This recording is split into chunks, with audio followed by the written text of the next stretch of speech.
Ambon. Totalnya 52 pertanyaan ya, kurang lebih 1 harian untuk menjawab itu. Nah, kira-kira itulah inti masalahnya. Seputar apa aja Bang, mungkin pertanyaannya sendiri? Pertanyaannya tentang si Palestina, kedua tentang UPT belum bertaksi ya, kemudian bagaimana proses pemilikannya sebelumnya, kemudian bagaimana perpindahannya, ada namanya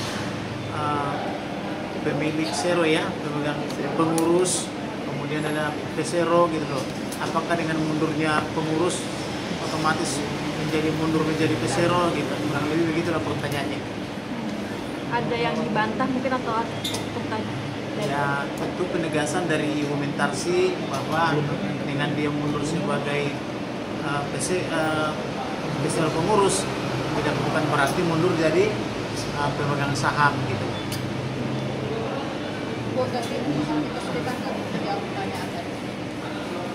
Pertanyaannya sih tidak ada kesulitan karena ini pas kamu yang ditanya itu hal-hal yang memang sudah ada di akte. Jadi tinggal memberikan pembuktian. Misalnya saya mundur sebagai pengurus. Pengurus itu sebagai jabatan. Jabatan saya sebagai direksi. Terus bagaimana saya membuktikan? Saya membuktikan dengan semua surat yang saya berikan, baik yang saya berikan ke Pengadilan Negeri Jakarta Pusat, penetapannya, lalu juga Pengadilan Negeri Jakarta Selatan, dan jawaban dari mereka, jawaban dari Luber. Jadi itu sudah bukti bahwa semuanya bahkan sudah dapat prosedur pengadilan. Lalu selanjutnya masalah akte-akte. Jadi ini dibuat dalam bentuk akte. Saya keluar sebagai pengurus dalam hal jabatan saya sebagai direksi, tapi kenapa saham saya dihilangkan secara diam-diam? Jadi saya tidak pernah diundang. Kok bisa harta saya hilang, harta saya diambil, tapi saya tidak diundang? Lalu kita lihat dalam peraturan, kalau misal kita membuat suatu akte, itu harus disahkan. Dalam hal CV, disahkan ke Pengadilan Negeri Jakarta Pusat. Tapi ini tidak disahkan. Artinya apa? Kan sudah tidak sah. Tapi yang tidak sah itu dilanjutkan lagi. Dilanjutkan menjadi rubah. Supaya menghilangkan jejak, namanya tadinya CV Lestiani, diganti menjadi PT CV Lestiani. Tapi kita lihat kembali, PT itu bagaimana? Dia mengatakan peningkatan status dari CV menjadi PT. Maka ada dua segi yang harus dibuktikan. CV harus dibuktikan dan didaftarkan di Pengadilan Negeri Jakarta Pusat. Ini tidak didaftarkan, jadi tidak terdaftar, tidak dilegalisasi. Jadi artinya apa? Pengadilan Negeri Jakarta Pusat tidak mengakui. Kemudian dia menjadi PT. PT itu harus disahkan lagi, harus didaftarkan di Kemkumham. Ternyata kembali lagi tidak disahkan. Kok sudah mulai dari awal sampai akhir, dari CV sampai PT, kenapa kok semuanya tidak disahkan? Bahkan dia bikin 2002, tapi dari Kemkumham tetap tidak mau mengesahkan pada tahun 2002. Ternyata tiba-tiba bikin manuver lagi. 2013 tiba-tiba munculnya apa? Semua hilang, itu secara sah disahkan. Kalau sebelumnya tidak sah, tapi setelah itu betul-betul disahkan. Sekarang kita lihat bagaimana cara pengesahannya. Pertama, lewat PT CV itu sebetulnya sudah jelas tidak sah karena Kemkumham juga mengakui itu tidak sah. Karena itu makan waktu 11 tahun untuk akhir disahkan. Disahkan pakai cara apa? Itu pun caranya tidak melalui jalur hukum. Jadi kita bayangkan kalau suatu perusahaan ada namanya pemegang saham. Kemudian pemegang saham itu kan bersambung. Kalau misalnya pemegang sahamnya A akte berikutnya A, kecuali kalau ada jual beli. Kalau tidak ada jual beli, maka ini tetap A. Tapi ini enggak. Mereka bikin daftar sendiri. Daftar sendiri kan tidak sah. Setiap orang bisa membuat daftar sendiri. Tapi kenapa disahkan? Ini yang saya persoalkan juga. Oke Bu Mintarsi, tadi pertanyaan, adakah yang menyinggung para pemilik pemegang saham? Salah satunya mungkin nama Indra Setiawan sendiri. Sebetulnya ini tidak menyinggung nama perorangan, menyinggung semua yang berkepentingan dengan Bluebird. Jadi sebetulnya termasuk saja, tapi tidak disinggung secara khusus. Kalau boleh tahu ini perusahaan keluarga atau seperti apa ini? Sebetulnya ini dulu waktu awalnya dibuat oleh 4 keluarga. Dan baru sekali. Itu awalnya ya. Kemudian entah bagaimana 2 keluarga minggir. Akhirnya tinggal 2 keluarga. Dari 2 keluarga itu, ini yang satu mengalami pemukulan, yang saya mengalami upaya penculikan. Jadi akhirnya dari 2 keluarga itu sekarang yang berkuasa setengah keluarga. Ya, tinggal satu persatu diusut. Kalau sudah diusut, bagaimana dengan Bluebird? Itu go public. Bagaimana dengan orang-orang yang punya saham? Jika kalaupun damai, apa yang diinginkan Ibu sendiri? Sebetulnya ini kan belum tahap akhir. Dan yang saya inginkan, saham saya diambil, kembalikan saham saya dulu. Itu yang nomor 1. Setelah dikembalikan, baru kita hitung-hitungan. Berapa sih hartanya? Masa saya nggak punya data apa-apa, sudah bisa menghitung? Kan juga susah.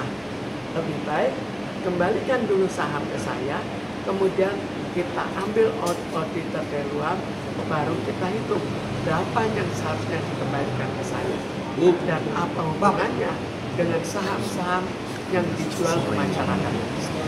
Bang, beberapa saksi, maksudnya yang terlapor kan berada di luar negeri di saat ini. Nah, ini gimana Bang nanti untuk selanjutnya Bang? Saksi bagaimana? Udah tinggal. Yang terlapor maksudnya kan berada di luar negeri sekarang. Oh, jadi begini, dimanapun mereka, termasuk di luar negeri, tentu ada upaya hukum untuk itu. Nah, misalnya, kalau memang sengaja dia pergi ke luar negeri, bisa masuk daftar pencarian Interpol. Nah, tapi saya rasa tidak mungkin lagi dia di luar negeri dalam keadaan perusahaan begini, karena perusahaan itu bisa saja kita ambil kalau dia pergi ke luar negeri. Tapi saya rasa Bluebird seharusnya tidak begitu. Ini adalah kakak beradik dengan yang pemilik Bluebird, ibu ini juga pemilik Bluebird. Nah, seharusnya dibicarakanlah baik-baik, dibicarakan kekeluargaan. Toh selama ini keluarga ini tidak harmonis. Nah, barangkali di akhir hidupnya ini di akhir hidupnya para masing-masing yang boleh dikatakan sudah jam 5 sore, semuanya bisa dibicarakan baik-baik, karena bicara baik-baik itu tentu sangat sulit, tapi apabila ada keinginan, ada ibu juga mau, tentu akan ada penyesuaian gitu. Akankah ada agenda pemanggilan Bang nanti? Ada, kalau memang dia tidak datang, ada di luar negeri, bisa red notice gitu. Kalau modus penghilangan saham itu kan? Modus penghilangan sahamnya pertama Bluebird ya, CP Lestiania. Jadi ibu ini punya saham sepertiga bagian. Kemudian tingkatkan statusnya. Jadi PT Bluebird, PT CP Lestiania. Nah, setelah PT hilanglah hak ibu ini. Nah, dari CP menjadi PT hilang haknya. Kemudian ada juga PT Bluebird Taxia, hak ibu ini juga ada. Nah, tetapi kemudian lama-lama menjadi tidak ada, tidak nampak gitu loh.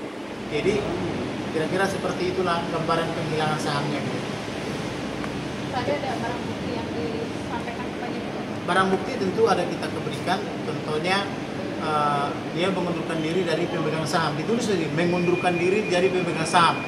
Tapi langsung diadakan rapat dan musyawarah dari notaris, Nah, notarisnya sudah mengaku bersalah, dikira ibu ini telah dibayar.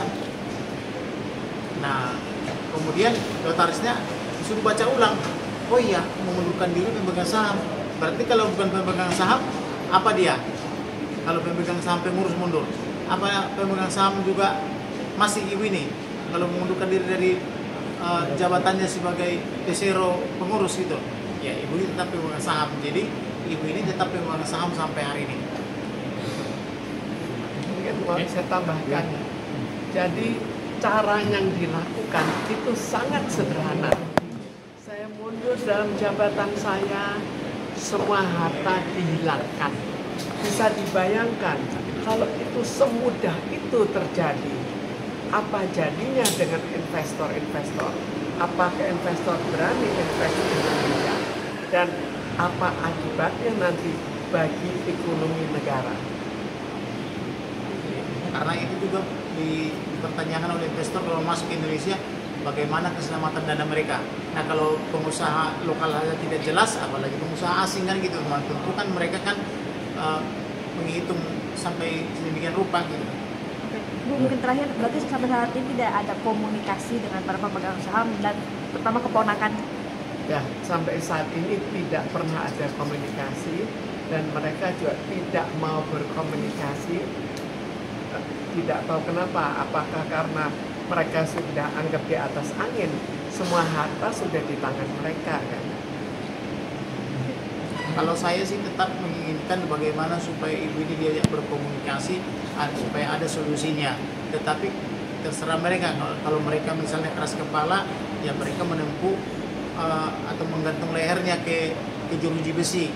Karena saya lihat kepemilikan ibu ini sangat jelas, akurat gitu loh, dan ada aktanya. Jadi kalau mereka mengeraskan kepala, ya silakan dibicarakan dengan penyidik gitu.